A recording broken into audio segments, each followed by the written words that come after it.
नमस्कार, स्वागत है आप सभी का आज की वीडियो में। आज हम बात करेंगे NCERT द्वारा प्रकाशित कक्षा छठी की नवीन पाठ्य पुस्तक मल्हार के पाठ 10 परीक्षा, जिसके लेखक हैं मुंशी प्रेमचंद जी। मुंशी प्रेमचंद जी के जीवन परिचय को विस्तार से जानना हो तो आप मेरा यह वीडियो देख सकते हैं, लिंक डिस्क्रिप्शन में है। आज हम बात करेंगे परीक्षा पाठ के प्रश्नोत्तर के बारे में, तो आइए शुरू करते हैं। आइए चलते हैं पहले विभाग में, जिसका नाम है मेरी समझ से। निर्देश दिया गया है कि आपकी समझ से नीचे दिए गए प्रश्नों का सटीक उत्तर कौन सा है, उसके सामने तारा बनाइए। प्रश्न 1 है, महाराज ने दीवान को ही उनका उत्तराधिकारी चुनने का कार्य उनके किस गुण के कारण सौंपा है? पहला विकल्प है सादगी, दूसरा विकल्प है उदारता, तीसरा विकल्प है बल और चौथा विकल्प है नीति कुशलता। तो इसका उत्तर हम लिखेंगे नीति कुशलता और इसी के सामने स्टार या तारा बनाएंगे।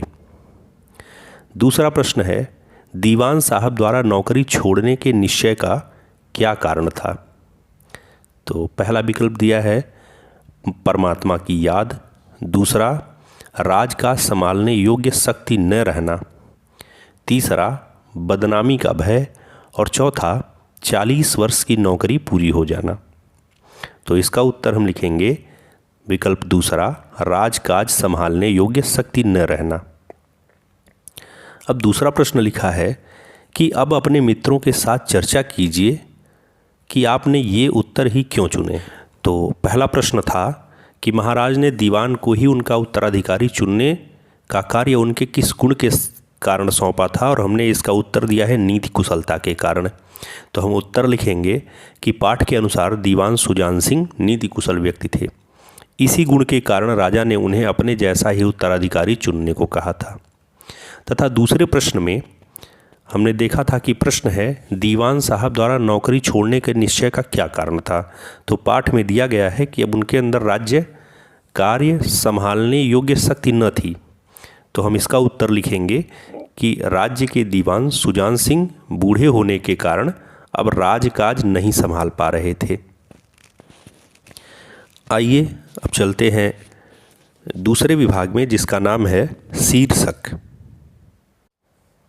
यहाँ पहला प्रश्न है कि आपने जो कहानी पढ़ी है इसका नाम प्रेमचंद ने परीक्षा रखा है। अपने समूह में चर्चा करके लिखिए कि उन्होंने इस कहानी को यह नाम क्यों दिया होगा। अपने उत्तर के कारण भी लिखिए। तो इसका उत्तर हम इस प्रकार दे सकते हैं कि प्रेमचंद ने कहानी का नाम परीक्षा रखा, इसके निम्नलिखित कारण हो सकते हैं। पहला कारण है इसमें नए दीवान का चुनाव परीक्षा के माध्यम से ही होना था। दूसरा कारण हम दे सकते हैं पाठ में सुजान सिंह ने परीक्षा लाचार किसान बनकर ही ली थी। तथा तीसरा पूरे 1 महीने तक सभी उम्मीदवारों के व्यवहार की परीक्षा ली गई थी। अब अगला प्रश्न है कि यदि आपको इस कहानी को कोई अन्य नाम देना हो तो क्या नाम देंगे? आपने यह नाम क्यों सोचा, यह भी बताइए। तो इसका उत्तर हम लिख सकते हैं इस कहानी का नाम दीवान का चुनाव भी रखा जा सकता है, क्योंकि कहानी दीवान के चुनाव पर ही आधारित है। इसका एक अन्य नाम परोपकार भी रखा जा सकता था, क्योंकि कहानी में दूसरों की मदद और उपकार की बात पर ही बल दिया गया है। आइए चलते हैं अगले विभाग में, जिसका नाम है पंक्तियों पर चर्चा। निर्देश है कि कहानी में से चुनकर कुछ पंक्तियां यहाँ दी गई हैं, इन्हें ध्यान से पढ़िए और इन पर विचार कीजिए। आपको इनका क्या अर्थ समझ में आया? अपने विचार अपने समूह में साझा कीजिए और अपनी लेखन पुस्तिका में लिखिए। पंक्ति दी गई है, इस पद के लिए ऐसे पुरुष की आवश्यकता थी जिसके हृदय में दया हो और साथ साथ आत्मबल। हृदय वह जो उदार हो, आत्मबल वह जो विपत्ति का वीरता के साथ सामना करे। ऐसे गुण वाले संसार में कम है और जो हैं वे कीर्ति और मान के शिखर पर बैठे हुए हैं। अब हम उत्तर लिखेंगे कि हमें इस पंक्ति से क्या समझ में आए। तो हम लिख सकते हैं कि दीवान सुजान सिंह ने कहा कि दीवान पद के लिए एक ऐसे व्यक्ति की आवश्यकता थी जो परोपकारी हो, जिसके मन में दुखी व गरीब लोगों के लिए दया का भाव हो। उन्होंने कहा, जो व्यक्ति अपने स्वयं के बल पर भरोसा रखता हो और जो हर परिस्थिति में अपनी वीरता से अपने गुणों का प्रमाण देता हो, वह संसार में यश कमाता है, उसकी सदैव प्रसिद्धि फैलती है और ऐसे गुणवान व्यक्ति संसार में बहुत कम होते हैं। आइए अगले विभाग में चलते हैं, जिसका नाम है सोच विचार के लिए। निर्देश दिया गया है कि कहानी को एक बार फिर से पढ़िए, निम्नलिखित के बारे में पता लगाइए और लिखिए। पहला प्रश्न है कि नौकरी की चाह में आए लोगों ने नौकरी पाने के लिए कौन कौन से प्रयत्न किए। तो उत्तर लिखेंगे कि नौकरी की चाह में आए लोगों ने अपना अच्छा रूप दिखाने का प्रयास किया, देर से उठने वाले प्रातःकाल उठने लगे, नौकरों की नाक में दम करने वाले नौकरों से प्यार से बोलने लगे और किताबों से घृणा करने वाले बड़े बड़े ग्रंथ पढ़ने का दिखावा करने लगे। दूसरा प्रश्न है, उसे किसान की सूरत देखते ही सब बातें ज्ञात हो गई, खिलाड़ी को कौन कौन सी बातें पता चल गईं। उत्तर लिखेंगे, जब खिलाड़ी ने किसान को गाड़ी सहित नाले में फंसा देखा तो वह किसान की सूरत देखकर समझ गया कि यह गाड़ी नाले से निकाल नहीं पा रहा है और बहुत देर से परेशान है तथा दुखी है। तीसरा प्रश्न है, मगर उन आंखों में सत्कार था, इन आंखों में ईर्ष्या। किनकी आंखों में सत्कार था और किनकी आंखों में ईर्ष्या थी और क्यों।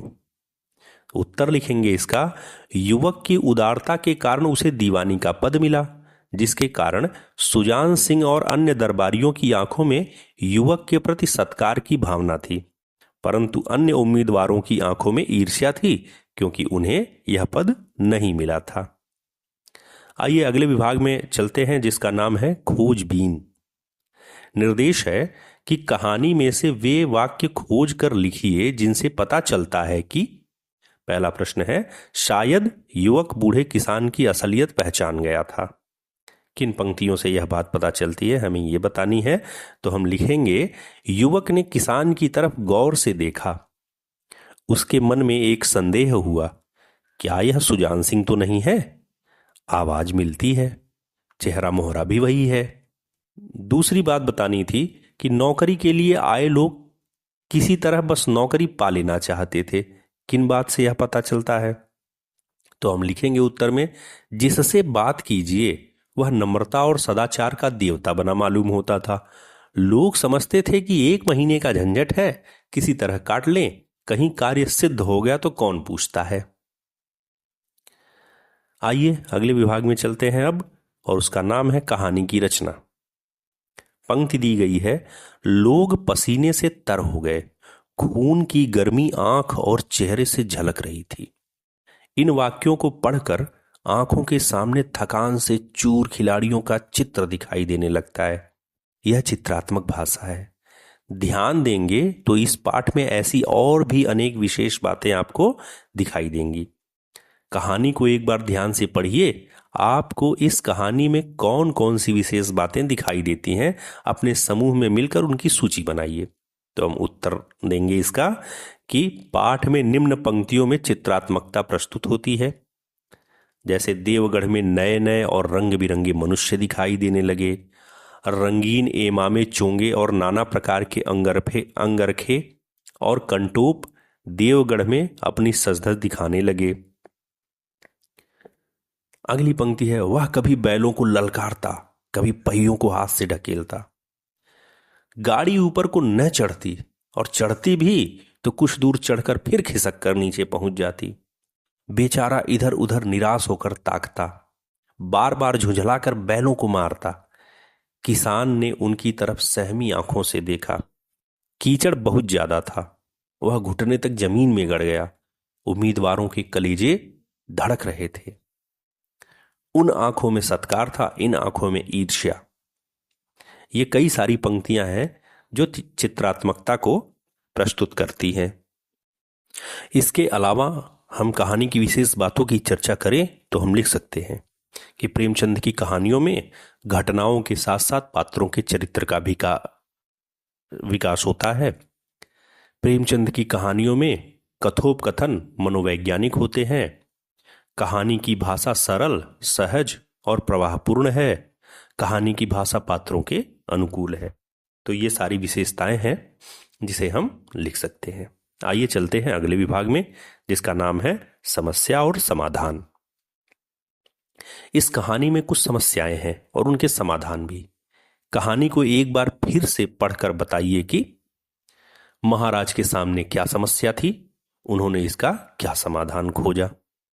तो हम उत्तर लिखेंगे कि महाराज के सामने समस्या थी कि उनकी रियासत के दीवान सुजान सिंह ने दीवानी पद से त्यागपत्र देने की बात कही थी।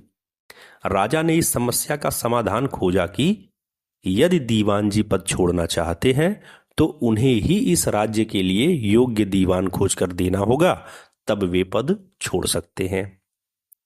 इसी तरह दूसरी समस्या थी कि दीवान के सामने क्या समस्या थी, उन्होंने इसका समाधान क्या खोजा।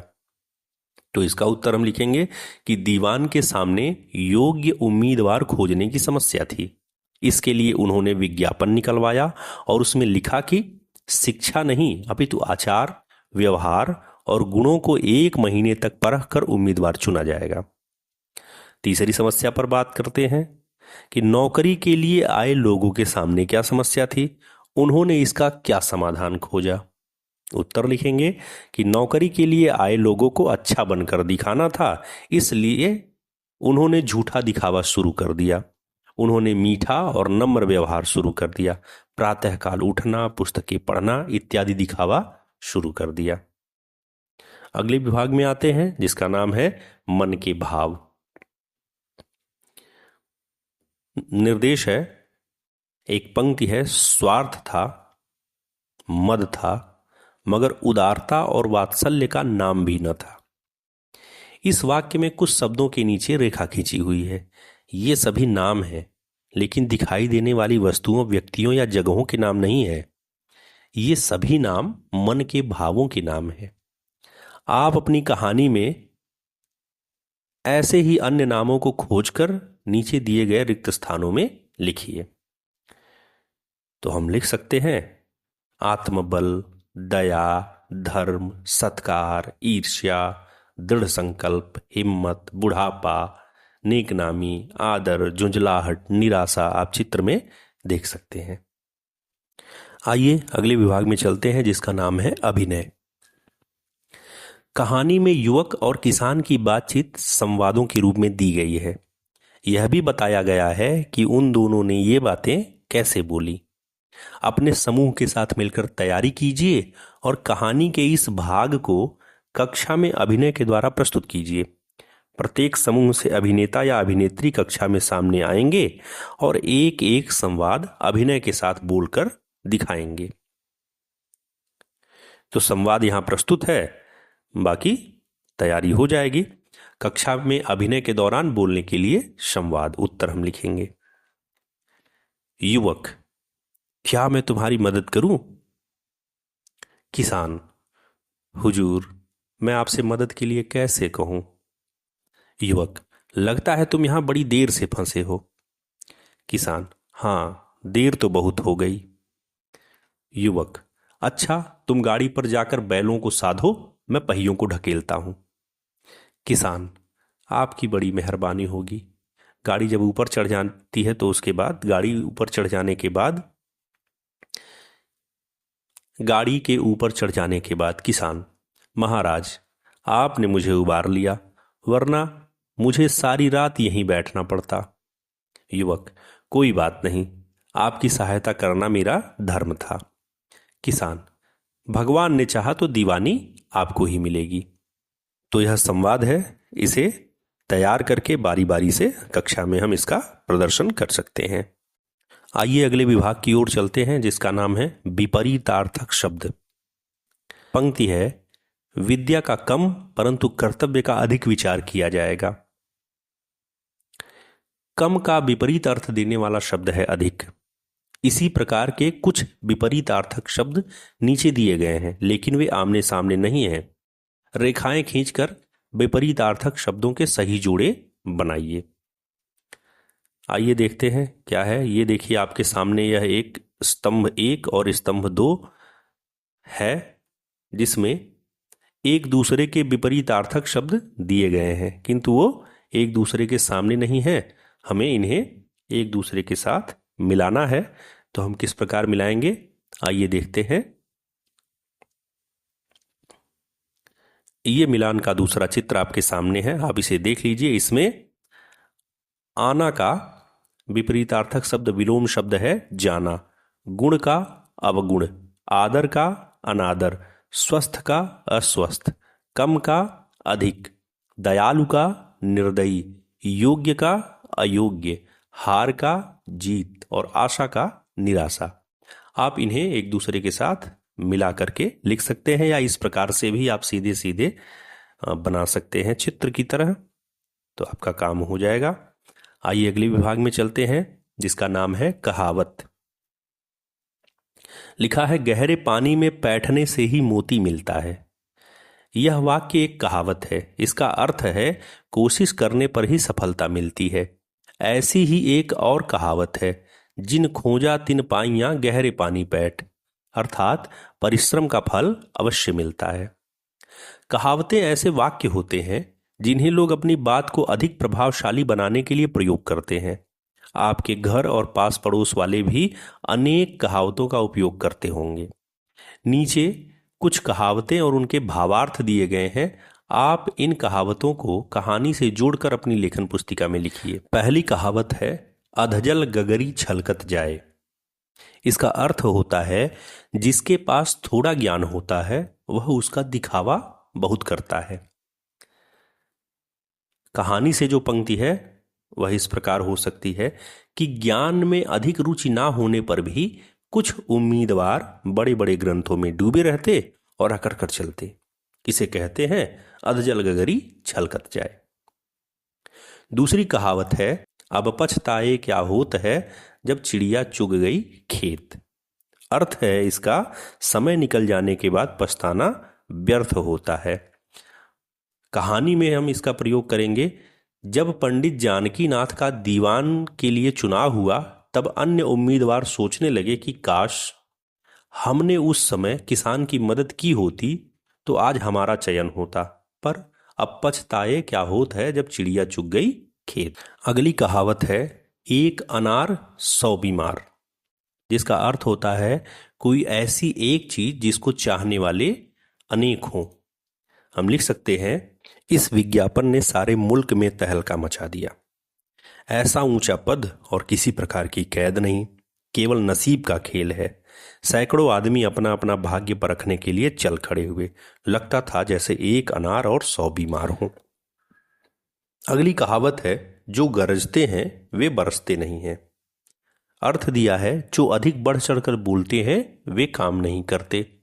इसका प्रयोग देखते हैं कि देवगढ़ में आए सभी उम्मीदवार नम्रता की मूर्ति बने हुए थे, परंतु जब किसान पर दया की बात आई तब सब पीछे हट गए। इसलिए कहते हैं, जो गरजते हैं वे बरसते नहीं हैं। अगली कहावत है, जहां चाह वहां राह। जिसका अर्थ है, जब किसी काम को करने की इच्छा होती है तो उसका साधन भी मिल जाता है। प्रयोग देखते हैं कि युवक घायल था, परंतु दूसरों की मदद करने की उसकी चाह के कारण वो किसान की गाड़ी नाले से बाहर निकाल पाया। इसे कहते हैं, जहां चाह वहां राह। तो आज के लिए बस इतना ही। मिलते हैं समाज और साहित्य से जुड़ी हुई अनेक घटनाओं, सूचनाओं आदि के साथ। इन सब से जुड़े रहने के लिए चैनल सब्सक्राइब कीजिए और बेल नोटिफिकेशन ऑन कीजिए, ताकि मेरे वीडियो का नोटिफिकेशन आपको तुरंत प्राप्त हो। और इसे लाइक करें, शेयर करें और अपना प्यार जाहिर करें। बहुत बहुत धन्यवाद।